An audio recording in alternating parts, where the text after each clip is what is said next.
Assalamualaikum warahmatullahi wabarakatuh. Perkenalkan, kami dari kelompok 10 pada mata kuliah Sinyal dan Sistem. Di sini kami akan mempresentasikan ataupun menjawab soal-soal dari pertanyaan Bu Endah. Nah, sebelum itu izinkan kami untuk memperkenalkan diri. Nama saya Faras Abdul Hafiz Marbun dengan NIM 2304564 selaku moderator dari kelompok 10 dan rekan-rekan saya. Kenalkan, nama saya Evelyn Anastasia dengan NIM 2312101. Perkenalkan, nama saya Tiara Ramadan Salsabila dengan NIM 23015. Baik, selanjutnya langsung saja kita masuk ke pembahasan soal yang akan dimulai dengan Evelyn. Baik, terima kasih Faras. Jadi nomor 1 itu bangkitkan sinyal sinus pada soal nomor 1 dengan menggunakan MATLAB untuk waktu dari T sama dengan 0 sampai T sama dengan 2 detik. Jawabannya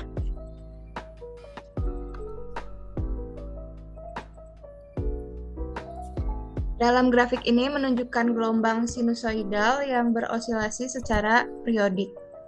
Amplitudo maksimumnya adalah 1 dan amplitudo minimumnya adalah -1 sesuai dengan fungsi sinus standar. Lalu hasil dan interpretasinya.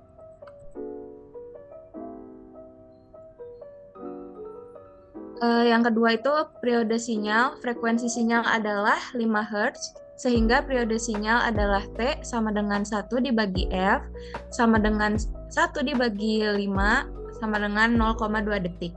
Hal ini berarti sinyal menyelesaikan satu siklus penuh dalam 0,2 detik. Jumlah siklusnya, durasi total adalah 2 detik, dan setiap siklus memerlukan 0,2 detik. Maka jumlah yang terlihat dalam grafik adalah jumlah siklus sama dengan durasi total dibagi periode, 2 dibagi 0,2 sama dengan 10 siklus. Soal selanjutnya.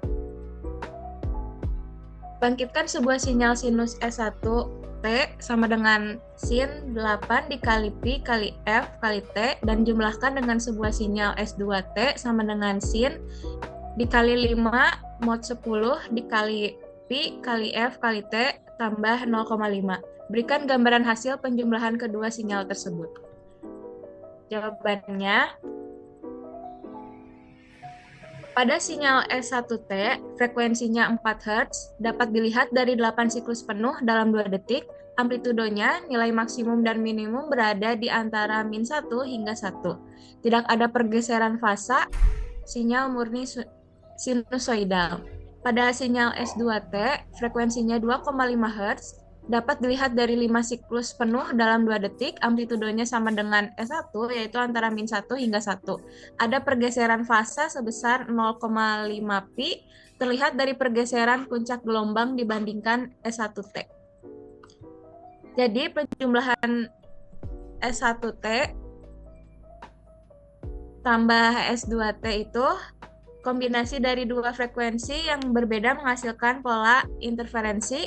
Amplitudonya berubah-ubah karena adanya penjumlahan, kadang amplitudo lebih besar atau konstruktif, kadang juga lebih kecil atau destruktif. Fenomenanya interferensi antara sinyal 4 Hz dan 2,5 Hz menghasilkan sinyal dengan modulasi amplitudo. Sinyal ini tidak lagi periodik secara sederhana karena frekuensinya berbeda. Soal selanjutnya.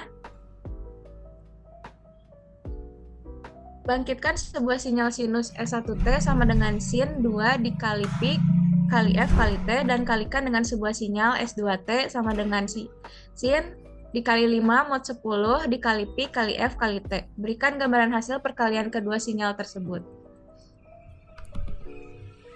Dan jawabannya, pada sinyal S1T frekuensinya 1 Hz. Terlihat dari 2 siklus penuh dalam 2 detik, amplitudonya berkisar antara -1 hingga 1, gelombang sinusoidal sederhana tanpa pergeseran fasa. Pada plot 2, frekuensi 2,5 Hz, terlihat 5 siklus penuh dalam 2 detik. Amplitudonya berkisar antara -1 hingga 1, gelombang sinusoidal dengan pergeseran fasa 0,5 pi, terlihat dari perbedaan titik awal gelombang dibandingkan pada plot pertama. Jadi perkaliannya S1T dikali S2T itu bentuk sinyalnya kombinasi dari dua sinyal menghasilkan pola seperti gelombang amplitudo termodulasi. Amplitudo sinyal berubah-ubah sesuai dengan interaksi kedua sinyal. Fenomenanya perkalian dua sinyal sinusoidal menghasilkan sinyal dengan komponen frekuensi baru, yaitu frekuensi hasil penjumlahan F1 tambah F2 dan frekuensi hasil selisih F1 dikurang F2. Nomor 4 akan dibahas oleh Faras.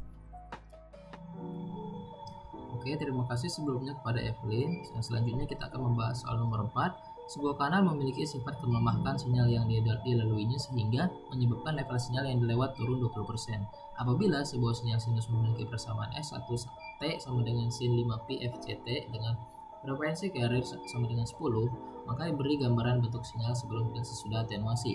Nah, untuk menyelesaikan soal ini kita telah diberikan sebuah sinyal sinusoidal dengan persamaan S1T sama dengan sin 5pi per FCT, di mana FC adalah frekuensi dari sinyal, yang dalam hal ini FC sama dengan 10 Hz. Sinyal ini mewakili bentuk gelombang sinus dengan frekuensi 10 Hz.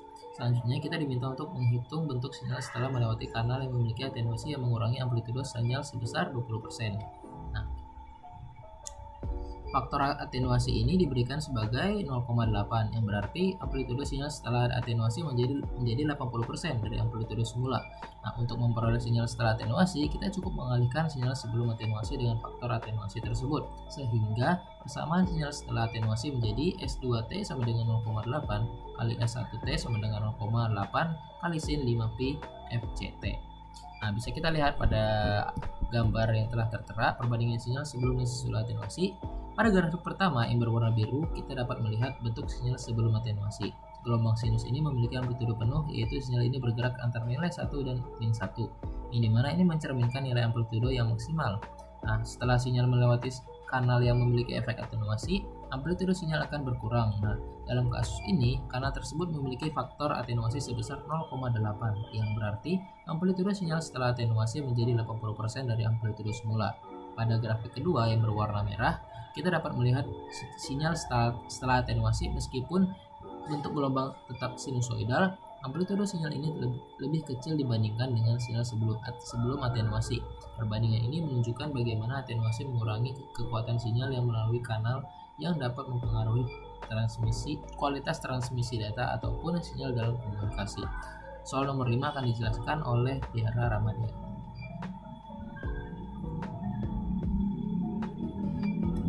Baik, kita langsung masuk ke soal nomor 5, yaitu sebuah sistem penguat memiliki gain 2,5 apabila sebuah sinyal sinus memiliki persamaan S1T sama dengan sin 5pi FCT. Bagaimanakah sebuah sinyal sebelum dan sesudah amplifikasi terjadi? Nah, teman-teman, di bagian soal ini kita dihadapkan dengan operasi modulus yang melibatkan angka 5 dan mod 10. Kita membagi 5 dengan 10 dan mencari sisa pembagiannya karena 5 kurang dari 10. Hasil bagi dari 5 dibagi 10 adalah 0 dan sisa pembagiannya adalah 5. Dengan kata lain, 5 mod 10 sama dengan 5.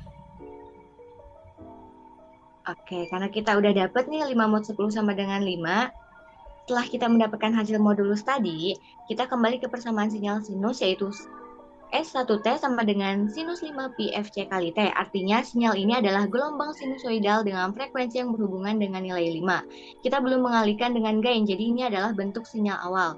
Perhatikan pada gambar yang telah ditampilkan. Pada gambar 1, yaitu grafik sinyal sebelum amplifikasi, grafik pertama yang berwarna biru menunjukkan sinyal sebelum amplifikasi. Sinyal ini memiliki amplitudo antara minus 1 dan 1, menggambarkan gelombang sinusoidal murni yang berosilasi secara reguler.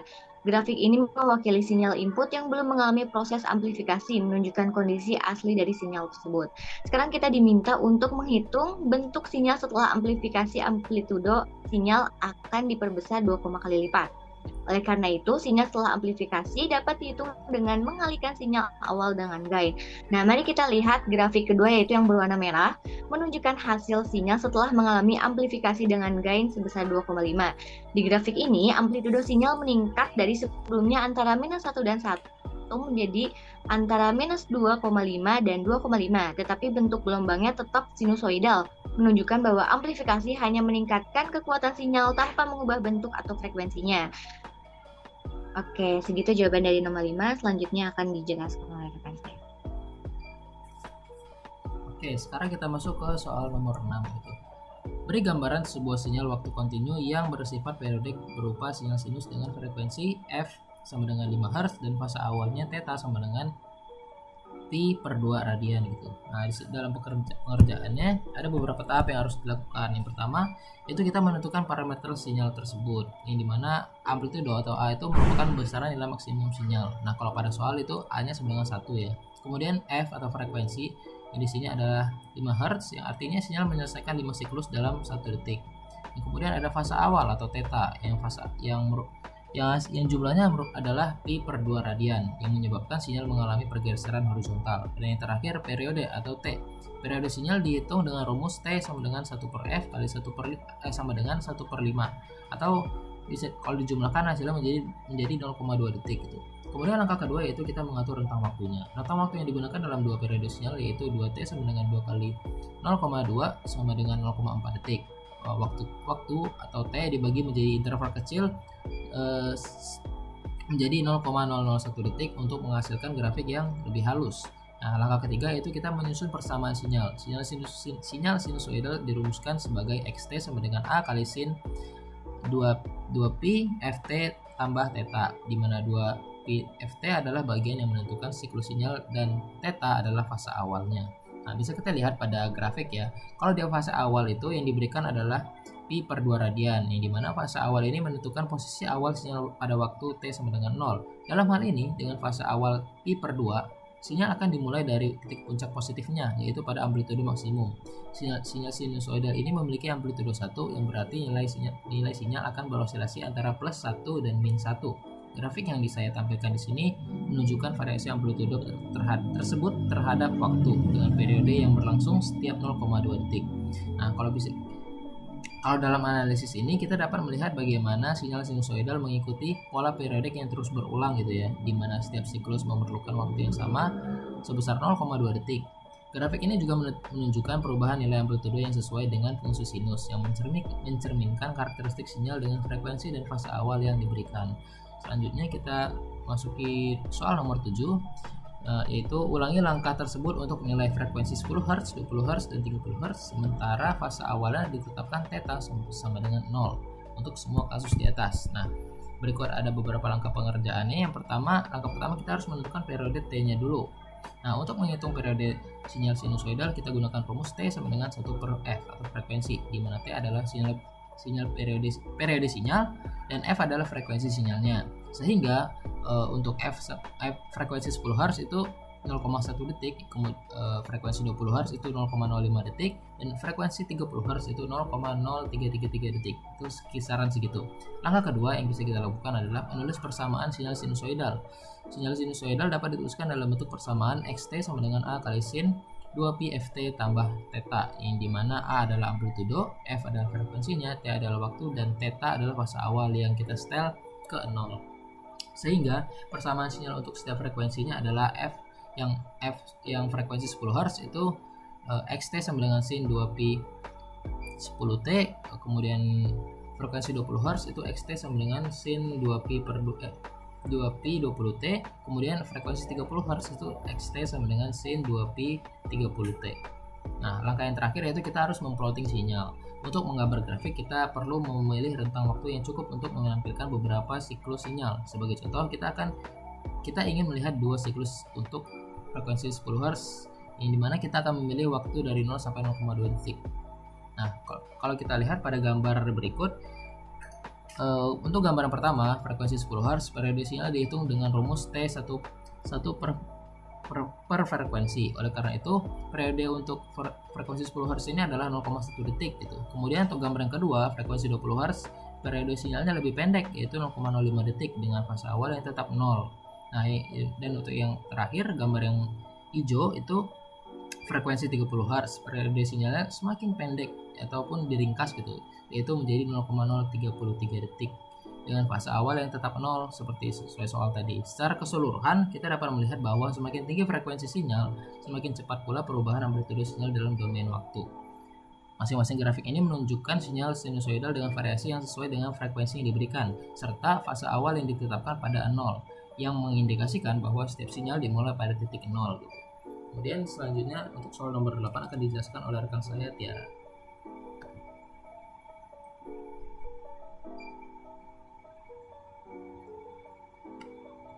Oke, baik. Pada soal nomor 8 ini, berikan persamaan untuk sinyal seperti gambar berikut ini, yaitu sinyal A dan sinyal B. Pada gambar A, kita bisa lihat bahwa grafiknya memiliki bentuk tingkat atau kotak. Ini berarti nilai sinyal Y berubah secara mendadak pada waktu tertentu. Nah, jika kita lihat grafiknya, kita bisa tentukan beberapa hal. Yang pertama, ketika T lebih kecil dari -2 atau lebih besar dari 2, sinyalnya adalah Y sama dengan 0. Ini karena grafiknya berada di garis dasar atau bisa dibilang tidak ada sinyal. Selanjutnya antara T sama dengan -2 sampai T sama dengan -1 dan juga T sama dengan 1 sampai T sama dengan 2. Kita lihat sinyalnya naik menjadi Y sama dengan 1. Terakhir, ketika T berada di antara -1 sampai 1, sinyalnya lebih tinggi, yaitu Y sama dengan 2. Jadi dari pengamatan ini, kita bisa menulis kesamaan fungsi potongan untuk gambar A seperti yang ada di jawaban ini. Lalu untuk gambar B, grafik ini berbentuk segitiga simetris. Sinyalnya dimulai dari Y -0 pada T sama dengan -4, lalu naik perlahan sampai Y sama dengan 1 di T sama dengan 0, dan akhirnya turun kembali ke Y sama dengan 0 di T sama dengan 4. Karena grafik ini naik dan turun secara perlahan, kita gunakan persamaan garis untuk menggambarkan bagian naik dari bagian turun.